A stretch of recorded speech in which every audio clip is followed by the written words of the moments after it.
How do we get James, that being me, a wife?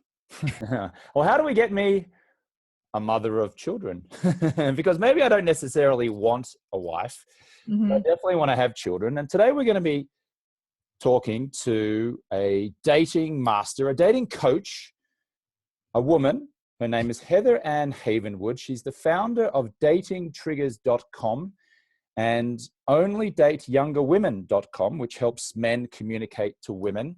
I don't want you, if you're a woman listener or viewer, to feel ostracized from this conversation. Not at all. You're going to learn a lot from this. You're going to learn how men think. You're going to learn how women think. You're going to learn about romance and connection as well. But for the purpose of this conversation, Heather Ann Havenwood is going to be helping me attract the type of woman or the woman that I might want to spend a lengthy relationship with or forever after and have children with. So there you go. Interesting. It's a big welcome to Heather Ann Havenwood. How are you, Heather Ann? Thank you. This is gonna be interesting. I'm excited. This is gonna be good. Thank you for having me. This is gonna be fun. So so I teach, basically what I do is I teach men how to communicate to women.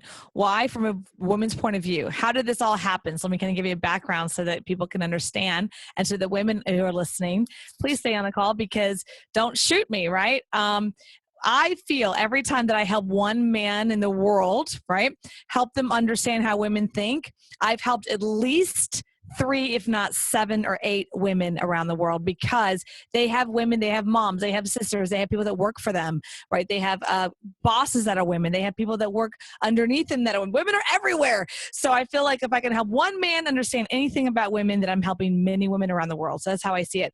But how this got started is I used to travel the country with men. Right. So I used to go city by city by city by city with about 5 guys. And when I mean we traveled, it was like breakfast, lunch, dinner, same guys over and over. And after you talk about sports and the business, like you get bored, you're there for hours. So what do you talk about? You talk about women, right? So that's how it got started. And they would say things like, well, last week, they started telling their stories. And of course the guys would pipe in like, well, she's crazy. You need to dump her, or whatever they would say. And then finally they would look at me like, well, what do you think, Heather? And I would say, well, here's what is really happening. Here's what she's really saying. Try this. And of course they would come back a week later and go, oh my God, like that worked. How'd you know? And so I realized that we communicate differently, right. And in the bro world, it's all like, man, she's crazy, man, dump her, So I realized a couple things. And so I actually helped a couple get married. I actually did a match, and I actually coached both of them through their getting married. I was there at the wedding. So anyway, that's how it all started. And in 2009, I started a business around it. So very nice. And so now you help. So who is your core market then of men? Is it the hopeless man who just can't get a woman, or is it like the guy who can attract women but can't attract the right woman? Is it all of the above? What is it? No, it's what I call the man, the real man, the masculine man who's over 40, 35 and 40. And the reason why I say that is because a couple of things happen when a man turns 40. Okay. Either A, they're just getting divorced-ish, possibly because they're married since they were 22, right? They have kids. Mm-hmm. And if they're getting back into the dating world, when you're 21, you're not thinking about what I call protecting anything and your assets. You got like your car, you got your dorm room, you got a beer, like what is it to protect? But when you're 35 or 40 or 45 and you maybe have kids, maybe you have a house, maybe you don't have kids, but you have worldly things, right, that you want to protect, and you're concerned that you want to meet a hot smoke a chick, but you don't want someone's a gold digger. There's all these new things are coming on in a man's brain at that time. And then if you are like yourself, who's like, hey, I'm 41. Oops, I forgot, like, I don't have kids yet. Kind of want that thing now. What do I do? There's this whole world of, it's not just about just having kids. It's about, I want to have a different life. I'm creating something new. And it's just a new way of thinking. So that's my market, is what I call men over 40. That's the market. Well, I'm over 40. I'm 41. Long-term listeners are going to love this, I'm sure, because they've been with me for at least three years. I think we've had the podcast we're recording this on when I was in my late 30s. So what would you like to know about me so you can educate or coach me on how I can achieve this goal of being a father? And do you notice there I don't necessarily say being a husband, although I'm not closed off to it. I'm open to all scenarios, but my main goal would be to be a father. If I was to put, if you ask me like, what is your main goal? I would say that. Okay, great. So there's a couple things is, how long's been your last relationship? Just curious. My last relationship was 2 different goes of about 7 months. So it was the same woman about 7 or 8 months, and then a break, and then 7 or 8 months again. So have you ever lived with a woman, like long term, 2, 3 years? No. Okay. No. Just curious. No? No, I haven't. Okay, great. So a couple things. What's your conversation around women? What I mean by that is after you break up, it's like, why is it that, so what do you say to your bros? You know what I mean? Like, what's that conversation you're saying to your bros? Like, oh, they're all crazy, or that's ridiculous. I don't want that crap. Like, what is it, the constant complaint you have about women? I don't think I have a constant complaint about women. I'm not anti-women at all. I love women. I don't think you're anti-woman, but no. even But I don't even women, think I have a complaint. I mean, I think the only complaint then is that it seems to me that most women want to get married, and I have an aversion to getting married. And so I guess my complaint is I can never meet a woman who is open to not getting married. okay, great. There's your complaint. It's what I call a constant complaint. It's fine. It's not like a bad thing, a complaint. It's more like, what's the constant theme that we keep coming up, right? Okay, great. So a couple things happening, right? So first of all, in the world of women world, marriage, and I'm talking generalizing here, okay? Mm-hmm. Marriage in the world of a woman is security. It's a security function. Right. And women will always marry the man that she feels most secure with. So if you see a guy with a hot smoking chick and you're like, how did that happen? Most men go to automatically, he's loaded. That's not necessarily the case. Usually that comes from it's a man that she feels most secure with and safe with. It's the automatic for women around the world, okay? And money is a piece of security, but it's not just that, okay? It's an emotional security as well as a commitment security. That's where the commitment comes from, a quote unquote marriage. And we all know that commitment can be broken any day with a thing called divorce. So it's not necessarily real, but it is a feeling, right? So, and then the other piece of that is, of course, money, right? So what I'm going to do is, I have a test. And here's the basis of this test. The test is, I feel, and I'm going to say this statement and women are going to turn us off, but I'm being honest. All women are crazy, okay? We're all crazy, because there's a constant theme of complaining of being like, you guys are freaking crazy. I'm like, yes, we're crazy. The difference is crazy versus psycho. Okay. Okay. All right. Now, crazy, she's going to get emotional, might throw a plate at you. Mm-hmm. Maybe a little crazy in bed. Maybe a little loud every now and then.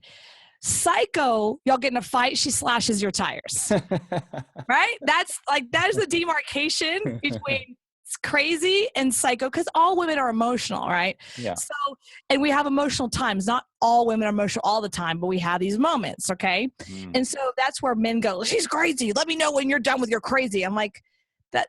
It's like trying to cut off an arm for a woman. It's like, we just have those moments. Right. So if you accept it, it's better. But for you men, what I say to you guys is you have to decipher quickly between crazy and psycho.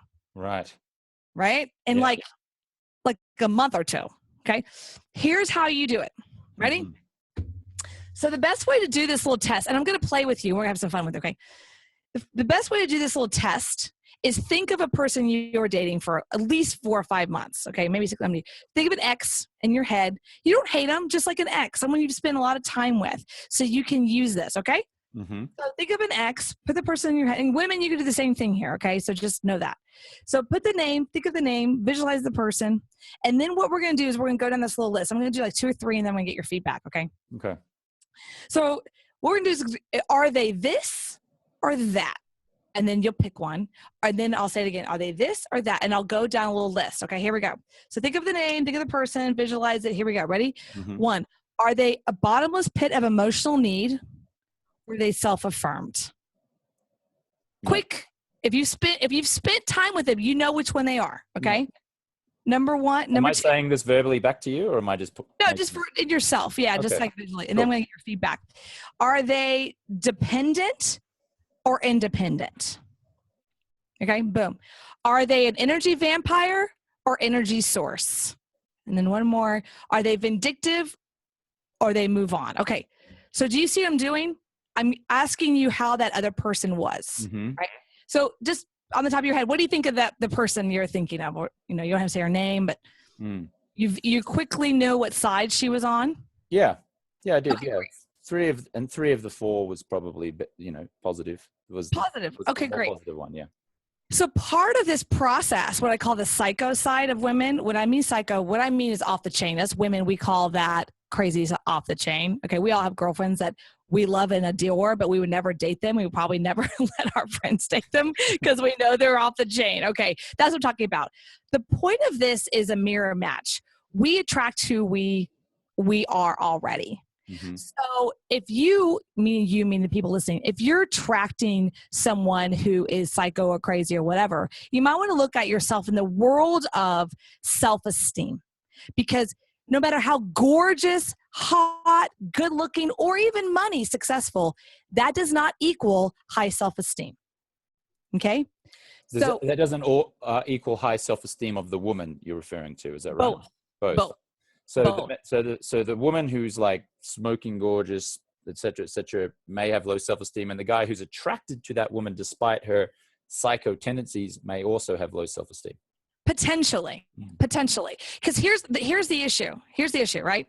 You got guys see smoking hot tits and ass. Can I say that here? You surely can. Right. Y'all don't see until it's too late, as I call it, years later. Like, she's psycho, right? What I'm saying is, you've got to look beyond the tits and ass and to see what kind of person she is. Because a person of high self-esteem can say to you, I want kids. I don't want to get married either. I'm self-assured on who I am. You're self-assured of who you are. I'm willing to do that. A woman of low self-esteem most likely can never even have that conversation. Does it make sense? Sure. So you have to find a woman who's at the same level of self-esteem as you.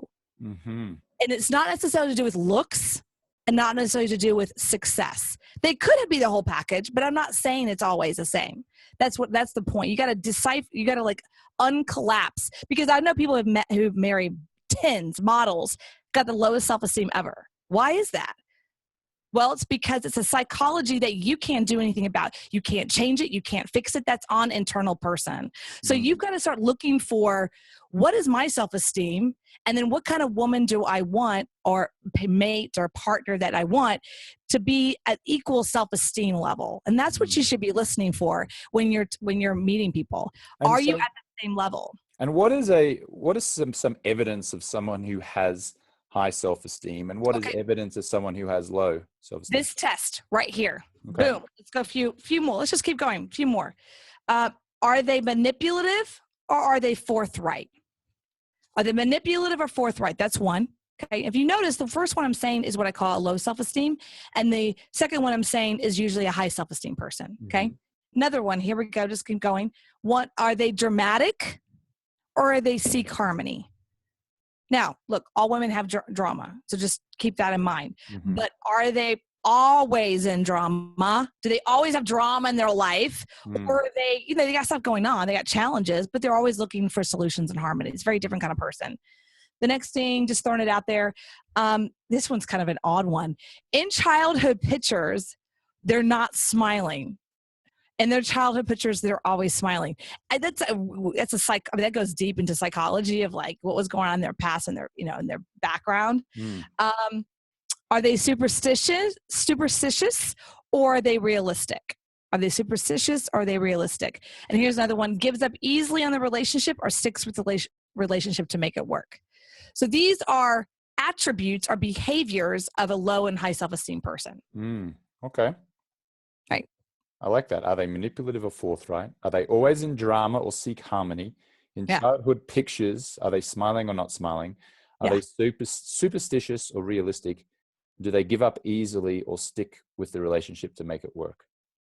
Exactly. And we call this self-development, self-awareness. We call this people that have done work on themselves, but that doesn't always mean that they're still they're high self-esteem. Does that make sense? Just because they've gone to every single Tony Robbins event ever on the planet, and spent 60 grand doesn't mean they got it. You know what I mean? Doesn't mean they actually integrate that in their lives.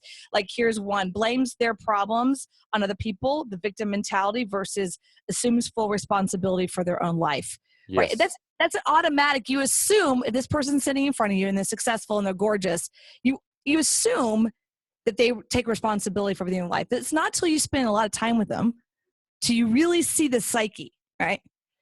Right. So you have to really look at what is their self-esteem in life. And that is not something you could teach to them as your partner. It's like a package. It comes to you as the package. Does that make sense? It's not something that's it might change. I'm not saying people can't change, but it's a big shift to change one's self-esteem. It's a core thing that happens younger years and teenage years. It's beyond you as a partner. And so either you want to go into a relationship with trying to change somebody, or you can say, I want to find someone who's at the same level of self-esteem as me. Yeah. So that's an interesting point, isn't it? Because a lot of couples get together because one of them wants to fix the other person. Like right. Women love to have men as a project, don't they? So they kind of work on the man as a project. He's my project.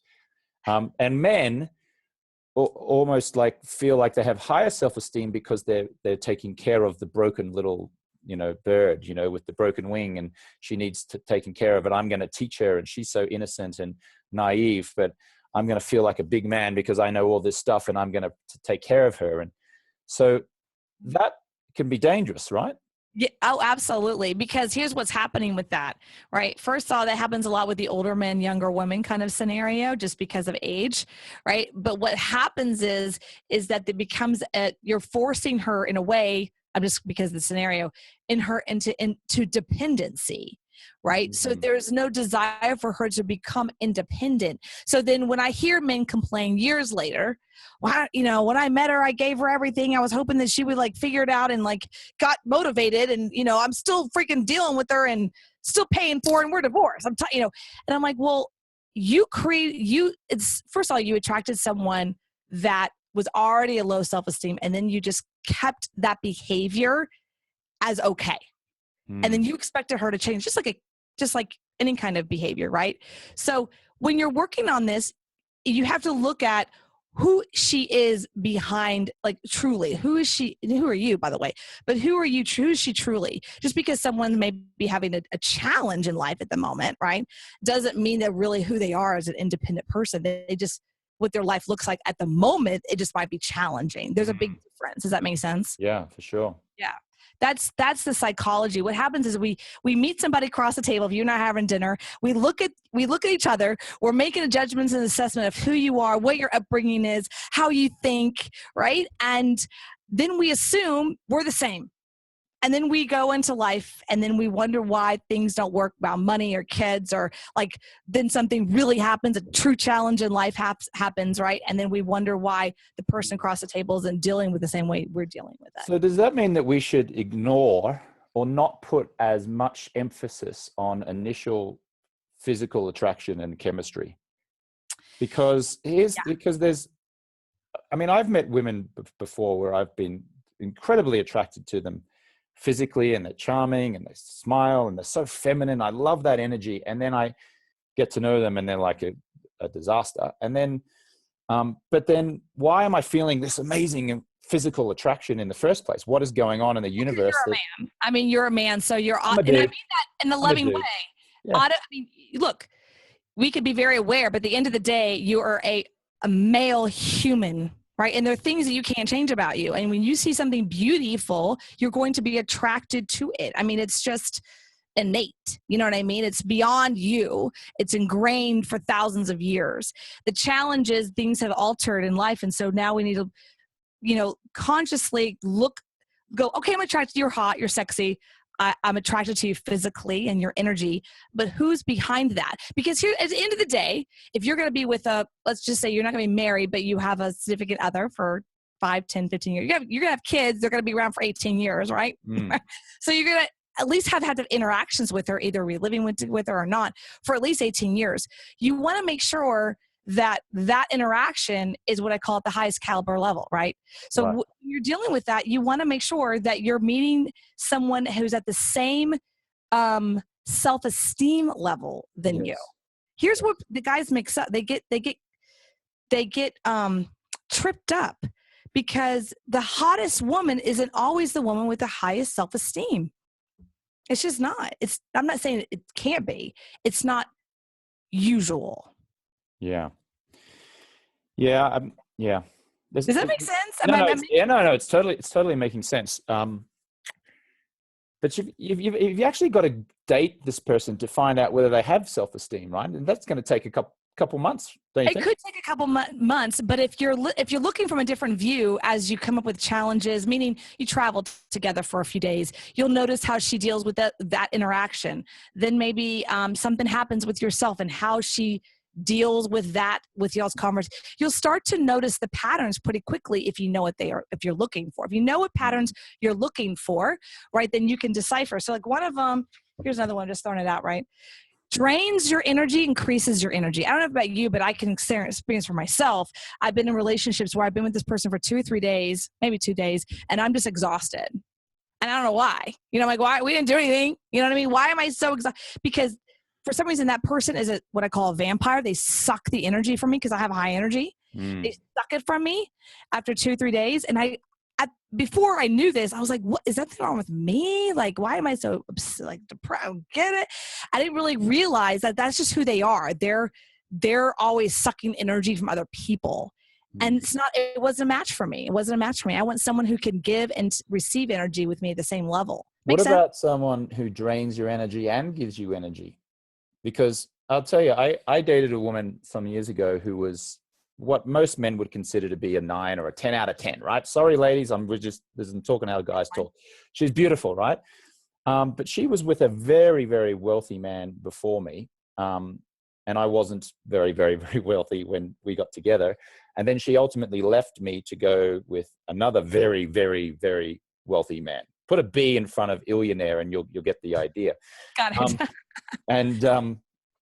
And so, but in that relationship, she gave me so much energy because of her beauty and her femininity and the way that she made me feel and lit me up. And when I would walk down the street and people would look at her and guys would turn heads, that gave me so much energy. And she actually inspired me to want to work harder and build a business and provide for her and do all these kind of things. But at the same time, her obsession with being provided for, because she didn't want to work, she wanted to be the person who just, was dependent. She wanted to be dependent on the man. That's what she loved.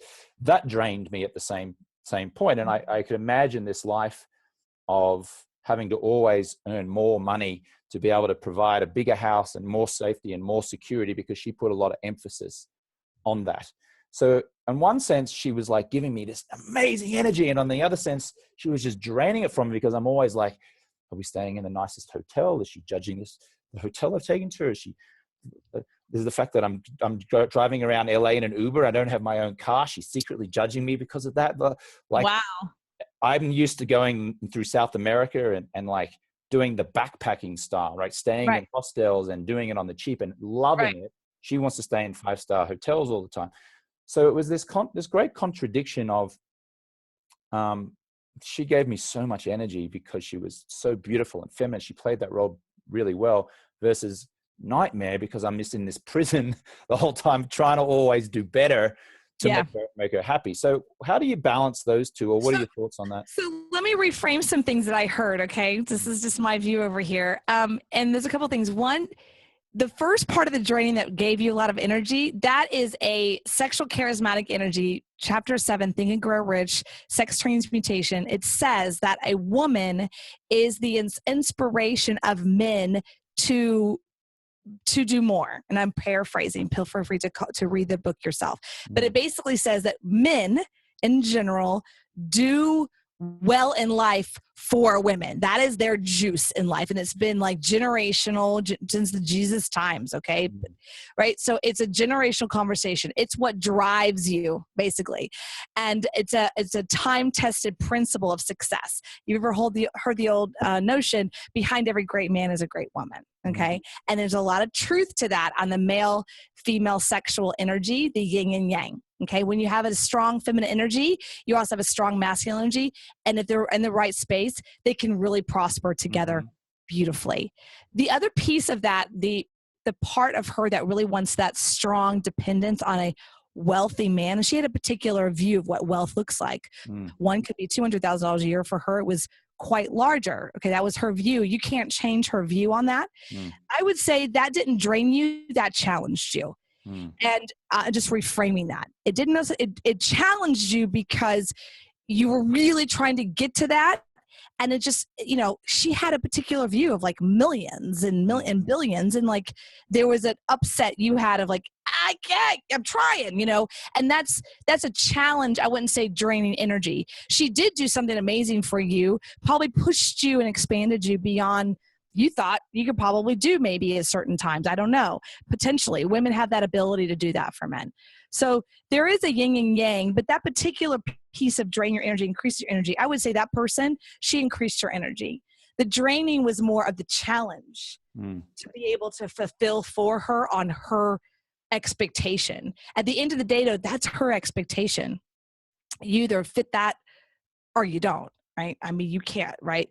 So I would say uncollapse those. And so I think it was a positive fit that you guys moved on because she has a particular expectation that's just, it's her expectation. Yeah. And she went. No, it was. There's no, it's fine. And this is just one example of. But does that make sense about the energy of what was happening? Yeah. So you're really, what I keep hearing from you, by the way, is like so awesome. And I love that. Thank you so much for sharing. I think it's great. Is that feminine energy. You get turned on. Your energy increases when you are connected to a high feminine energy because you are very masculine. I mean, I'm here just on video with you, but I'm pretty sure if you're in the room with me right now, you have a pretty high masculine energy. My fiance is similar to you, so I can feel that he's all man, as I call it. He's all boy. Okay, and there's like a little bit of feminine in there, I think, with him, but he's like all man, right? He's king energy. You have a king energy to yourself. So what you're looking for is that queen energy, and queen doesn't mean you have to take care of everything. Queen just means an energy level. Queen, you're looking for that equal level of energy for yourself, so you can be the full man that you know you aspire to beyond, and then she can be that person as well. Yeah, absolutely. I love the feminine energy. Like, and I think when I was doing a vision board about what I wanted my life to look like, one of the images that I searched for that I could, you know, print out and stick on my board was of me telling a story or something, and the woman looking at me with admiration and kind of like laughing and giggling. So I'm like the king and the strong presence, and she's looking at me with just this utter admiration. And I love that. Like, I love feeling like that. So that's kind of what I mean by, I guess, feminine energy. And a lot of people say, oh no, you should be equal and have equal energy and all that stuff. No, it's yin and yang. It's not equal. It's yin and yang. And if you look at a yin and yang, it fits. It's all black or all white. And what I mean by black and white, it's all feminine or all masculine. And when they come together is when they're together, they're stronger together. If you undo the yin and yang, they're just hanging out. It's when together they're stronger. And they actually say in Think and Grow Rich, Napoleon Hill says that men, again, remember, because it was written in the 20s and 30s, so you have to get that. Men really, his view was men really don't become successful in life until they hit 40 and that they are in an equal relationship of that yin and yang, sex transmutation energy. He said because he feels that it's only in that kind of relationship, that strong equal relationship, can he actually expand himself beyond he thinks is possible within himself. They've done these interesting studies that show that married men actually make more money or more successful than single men. Yeah, it's amazing. And that the idea is, like you said, is that gives them the freedom to actually venture out more and to take more risks. A lot of people think, oh, once you're married, you shrivel up and you don't take risks because maybe you got a kid on the way and finances. It's the opposite. Yeah, studies have shown that it actually gives you that support base that you know that you can come back to, or that you know is always there, to actually venture out further and be more of a risk taker. Yeah, there's also some, in history, and I'm just speaking right now in history because it just is in the face, but I don't feel, this is my belief, that the United States of America will ever, ever, ever elect a single person. like a single man or a single, that they're not married. I just don't think it's going to ever happen. And the reason is, it's because we are electing, we want that balance of the yin and yang. It's an automatic, it's intuitive, it's what we search for. I don't think we'll ever be in history that we'll ever have like the single dude, you know, going for election and actually winning. I just don't think it's ever going to happen. So it's like the British Prime Minister character in the movie, is it Notting Hill? No. What's the movie? Nottingham? Hugh, what's his name? No. He played Hugh Grant played the British Prime Minister who was single. What was the movie? Love Actually. That was it. Love Actually. He was the single Prime Minister. Yeah, and it was weird. They kept trying to put him with somebody, right?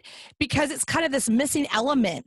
And people, and I know we live in what I call PC world right now, so I'm trying to like dance on it. At the same time, if you look at success principles, okay, success principles, time-tested success principles. Okay, Think and Grow Rich, Napoleon Hill. He talks about sex transmutation, and transmutation is not transgender, by the way. Transmutation is the male actually having the equal feminine energy other side, but able to actually expand, and that's when he succeeds. Have you ever heard of him? I mean, you're 40, so you have had friends in your life at this point who've divorced, right, or whatever. I do, yeah. You probably saw a stud. Maybe you have a stud you knew in college, and all of a sudden, like, he's, I don't know, trashed out, as I call it, not doing well, because the woman he picked took him for a ride, as they call it, right? I don't know if you experienced that. I have. It's because he picked wrong, because a woman has the ability to make or break a man, and it's not personal, it's generational. So it's kind of an interesting conversation. I love having this shit. This is awesome. Yeah, we're talking to Heather Ann Havenwood, who's the founder of datingtriggers.com. And if you're a man, onlydateyoungerwomen.com. She helps men communicate to women. I hope you're enjoying this, ladies, as well, who are listening in. So we've got a few ways we can take the conversation here. Let's come up with a strategy for how I can attract whoever I want to attract into my life. Yeah. I have a question. What's the deal with the marriage? Is it just like the legal thing you don't like? Is it the commitment level? Is it like you don't want a girlfriend, wife, I'm going to call it partner you don't want a partner. You just want the kids. Like what? You just, a few things here it is. A few things. My parents were married for 35 years and then they got divorced. Even though they were great parents to me, I didn't feel like it was an amazing, loving marriage. And so that I don't feel like I had great role models in terms of a long lasting, amazing, beautiful marriage. Raised really well, but just not in terms of their romantic relationship. So I'm very averse to that. I see friends getting divorced all the time. I see friends of entrepreneurial male friends of mine, making money, getting married, and then giving up half of their net worth to the woman. And so from a financial point of view, I'm just doing really well right now, as well as I have had compared to my life, to where I've been, compared to other people, probably poorly. But I don't like the idea of signing a piece of paper, thinking that we'll end up getting divorced, and then I'm giving away half of what I've spent years earning. And so I have apprehension around that. I've read too many books about evolutionary, the world and evolutionary psychology.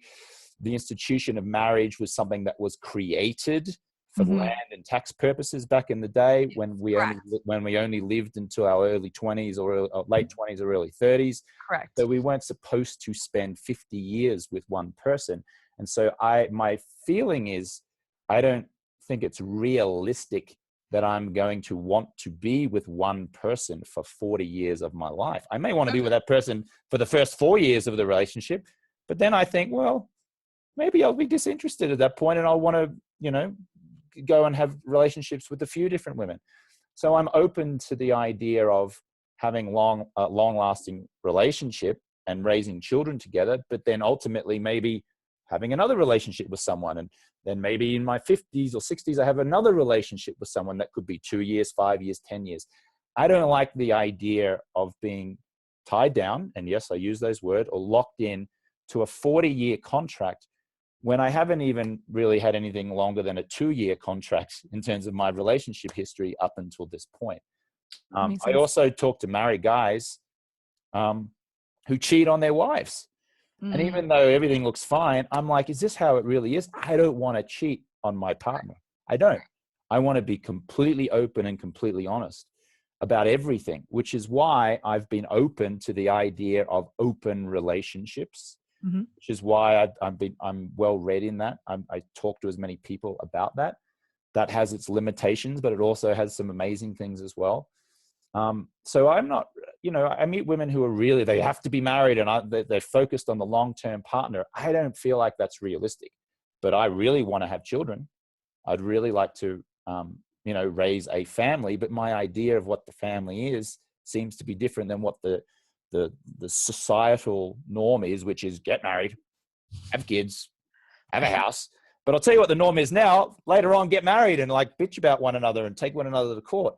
And so there you go. There's my a couple things happening, right? So the first thing that's happening that you're bumping up against is, you're right, it's this thing called society. And so it's what I call the norm. And when you're bumping up against a norm, it can be challenging. Where the norm comes from, and so that maybe there's a compassion, but also maybe a conversation to have, is what I call the Cinderella syndrome, right? I grew up in the South. I grew up in the United States. So I was literally placed in front of a Disney TV or whatever. I watched Cinderella since probably when I was 5. Okay. And what does it teach us? It teaches we just need to look pretty and a man shows up. Okay. And then it happily ever after. I mean, how many times have I heard that since I was 5 years old?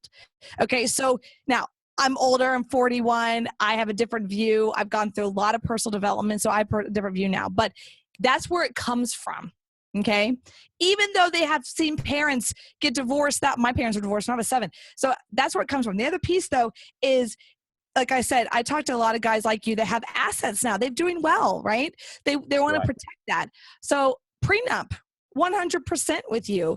And if you have a person on the other side who says, no way, then it's not the right fit. Because if I was dating somebody, I mean, my boyfriend in the conversation now, I've even told him he's got way more than me. And I'm like, prenup, it's fine. I get it. You know what I mean? I'm totally okay with that. That is yours. You're coming into the relationship with that. That doesn't bother me that I'm not going to get half of that. Okay. I'm clear. I'd rather say this is where our starting point is. Okay. And let's build from there together. You know what I mean? So, so at any point where you meet that I would meet a woman, or anyone, any of our listeners would meet someone, or a woman meets a man for that matter. We're just assuming that the man is, making more money. Of course, the woman can. If your romantic interest is dead set against the prenup, and you want to have a prenup, you would just say, bang, just cut and burn, just get out. We're done. So a couple things. It's something that you bring up fast, like date 2, 3, not 8 months in. Right. And you know what? I'm getting very, very good now at you bring it up, putting my views out on the table, like in the first hour. You bring it up like now, not, oh, we're engaged. Oops, by the way, I want a prenup. I mean, you know what I mean? So you got to be forthcoming. And with you, and the other thing is, I'm sure you've done books on polyamorous and whatnot. Maybe you have, maybe you haven't. Yeah, I've read. There's a real world in that. I know people that are in that world. I know people that are married and they have, others in their life, and it works. Now, here's why it works. I got a chance to spend some quality time with them. I mean, like days, and I got to see a marriage. They were married, and then like a friend, I say boyfriend, girlfriend, a boyfriend outside, and they were all together. But it takes a level of high awareness and high communication and high self-esteem on all partners. And so my coaching to you is finding someone who's at that level. The challenge is with you, it's going to be, needle in a haystack, meaning it's very possible, but the person who's in the regular norm most likely won't be in that fit because they're going to be pulled into the norm. But I mean, two questions there. Should I challenge the viewpoint that I gave you and just maybe assume that I'm wrong? Or should I just assume that I'm right and just go for that and try and find the person that fits into that. Because even though I gave you this big 2-minute spiel a few minutes ago saying these are my thoughts and all that kind of stuff. You're not right or you're not wrong. It's your view, and it's what you're comfortable with right now. I don't look at it as right or wrong. Right. Because at the end of the day, there's a lot of legitimacy to marriage as a tax issue and a blah, blah, blah. And there's a lot of things to that. Okay. Once you become a tax, there's all kinds of issues when you're married. For me, you know, I'm 41 going on 42, just got engaged for the first time in my life. My fiance is 48, and the guy's never been married with no kids. I mean, so I get it, you know, and the interesting piece is we're very aware. We knew that we could have both gotten, I mean, I was engaged when I was 21. I called it off. He was, you know, like he's had many times chances. We wanted to wait for the right person that we knew would be the best partner. And we knew that may or may not have come. I also come to grips a long time ago, like, I don't know, I might not get married. I'd rather not be married and clear on who I am versus get married into something that just didn't fit for me. Right. So I'm not saying you're right or wrong. It's where you're at. You know, so let me rephrase the question then. I'm Sure. not right, I'm not wrong. It's my viewpoint. I get Sure. that. But let me ask you this. Is my viewpoint where I'm at right now something that I should explore changing? Or should I just accept my viewpoint and just go, yeah, that's my viewpoint. This is how I roll. This is accept it. It's only in accepting can you alter anything. So, I mean, you know, accepting this is how I'm at right now. This is who I am right now. And I know what the norm is supposed to be. And this is where I'm at. I mean, I remember I went through bankruptcy. I mean, I was completely flat broke. And it's a story I tell on a lot of podcasts. And I was flat broke. I'm talking like no bank account, no credit cards, $10 to my name. Okay, flat broke. And I was on this airplane coming back from somewhere trying to get home. And I'm talking to this guy next to me. It's some, I don't know, stranger, you know, he's in his 60s. And he just I tell him kind of my story, what's happening. Not out of victim, just like this is what's happening, you know, but I knew I was more successful than that. It just is something that happened. And he kind of pats me on the head or the knee or something and goes, honey, you're pretty, just get married. And I just was like, I knew I had that choice, but I knew that's not what I wanted. So it's part of just like, it's just not for me, you know, it's okay. So accepting it is the only time that you can then actually, you know, choose it. That's how I see it. For you, I think it's just finding the person that fits your puzzle. Yeah. And I think you'll be happier over time. In the marriage part, you're talking about the prenup. If my view is don't get married, then I guess I should communicate to any women that I meet that I'm romantically interested in that my view is not to get married, but have children. Correct. So whatever I fear, whatever my view is, I need to communicate that quickly. Yeah. Because now I'll give yourself an opportunity. If you're in the relationship for a year and a half, you're like, you know, I'm okay with it now. Like maybe you'll become okay with it. Maybe you won't. Maybe you won't. But at least you're completely upfront with it. I have a friend of mine who's in his 40s. He's a notorious bachelor, but he's clear he's a bachelor. Like he's like, I don't want to get married. I don't want to have kids.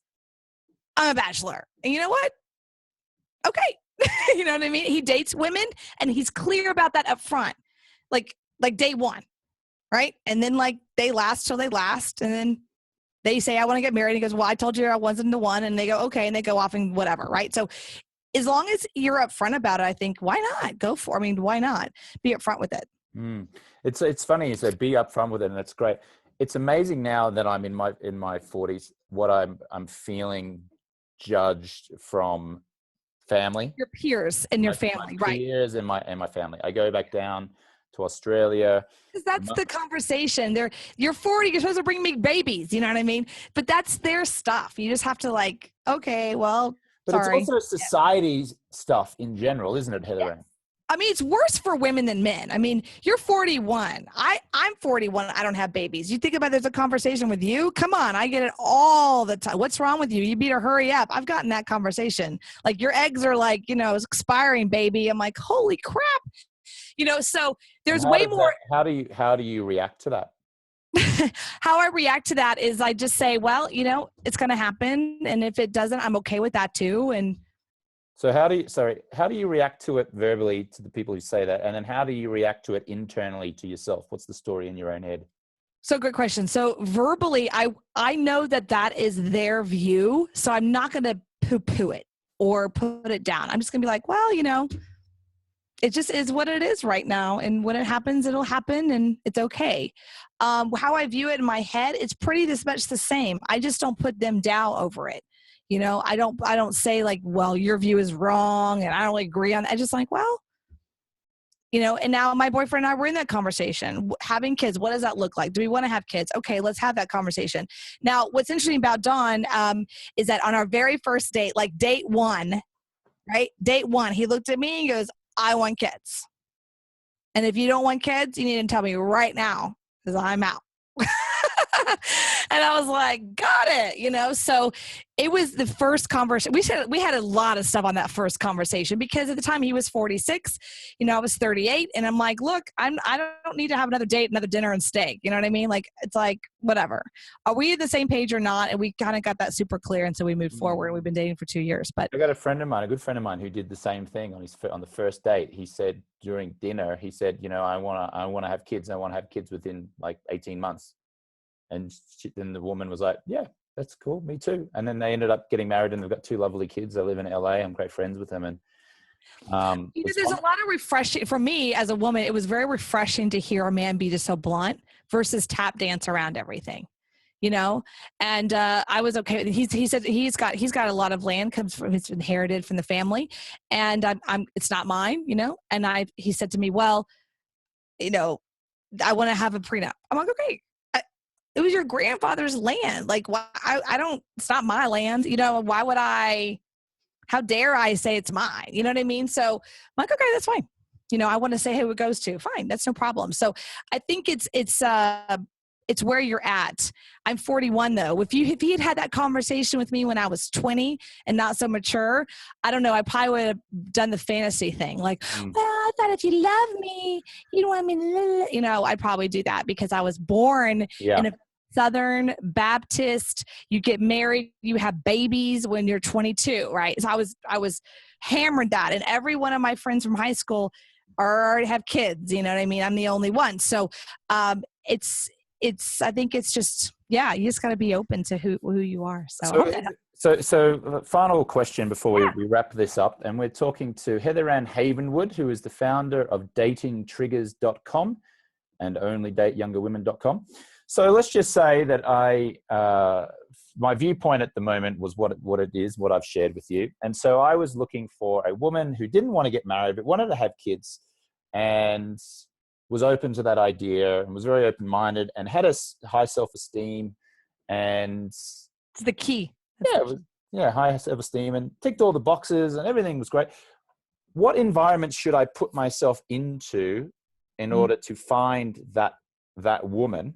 And what other tactics would you have in order to communicate that to the universe so that type of person would walk into my life? Because it's one thing to just like to think that, but it's another thing what you can actually go and you can come up with a strategy and literally put yourself in an environment where you'll meet those kind of people.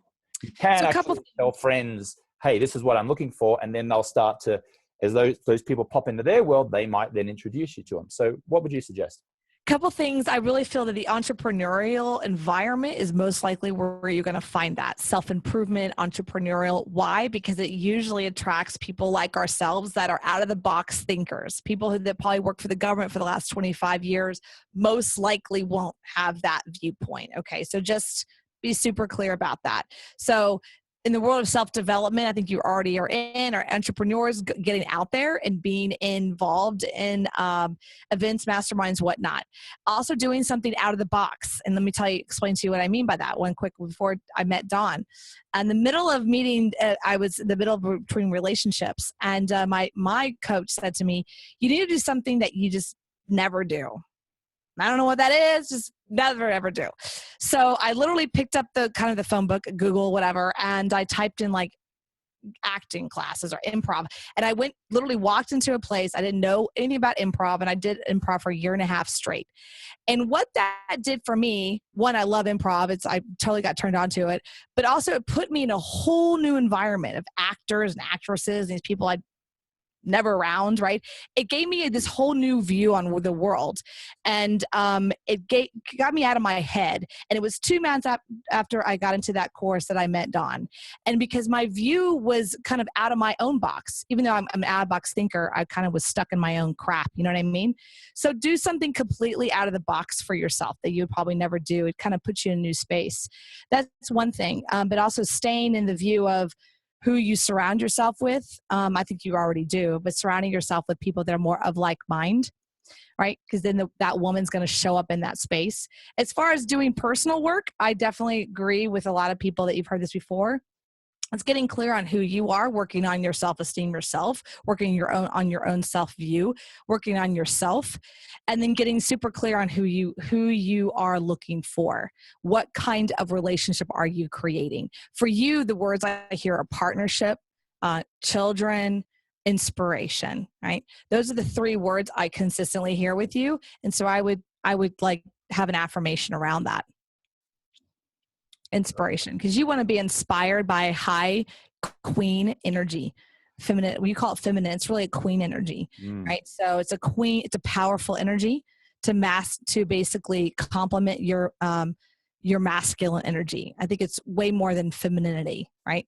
So it's a more of a goddess or queen-like energy that you want. So goddess, inspiration, partner, children. That's who you're looking for. And you don't put anything like brown hair, dark hair, from Australia, you don't put any of that crap. You put the energy of what you want, and that's what you say who you are attracting. That's great. I like that. So be involved in events where those types of women are. Do something you would never do, like improv or something else, whatever it is in relation to a whole new environment. Do something out of the box. Stay in the surroundings of people, who attract, where those women are likely to be. Get clear on your own self-esteem. Get super clear on who you are looking for, and get super clear on what type of relationship you want. And then maybe come up with these power words that you came up with, which is, Energy. inspiration, children, goddess, partner. Those are energy terms. If you notice, those aren't, they're not dark hair, brown eyes, lives in Canada. You know what I mean? Like, it's an energy word that you'll attract that person. I love it. Well, Heather Ann Havenwood, founder of datingtriggers.com and onlydateyoungerwomen.com. Thank you so much for this. This was a super fun chat, wasn't it? Thank you. That was a lot of fun. Sorry, my blinding over there. Sorry. Thank you for that. Yeah, thank you so much. It was actually really inspiring to to go through your own scenario. I don't ever get a chance to do that publicly, so that was a ton of fun for me, actually. Oh, good. Well, that's great. And where else besides those websites can our listener and viewer find you, Heather Ann? Yes, I have a podcast. You're welcome to check it out. heatherhavenwood.com/podcast, heatherhavenwood.com, or you can check me out on iTunes. And also, I'm really big on Twitter. You can reach out to me anytime on Twitter at H Havenwood. Right? So I'm the only Heather Havenwood. So, but thank you for that. It's at, what is it again? What's the Twitter? At H Havenwood. Gotcha. So 2 H's. Well, there you go. Make sure you go and you send a tweet now to Heather Ann, and put me in there as well, at James Swanwick. Send a tweet to both of us. And what was the one point that you got out of this? Or if you just want to say thank you to Heather Ann, do that as well. Make sure you tag me in there or put me in the Twitter.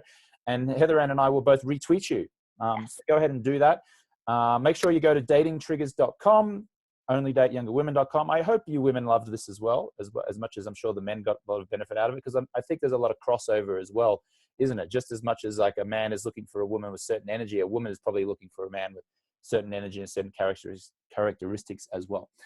Heather Ann Havenwood, thank you very much. And to the listener and the viewer, we'll catch you on the next one. See you.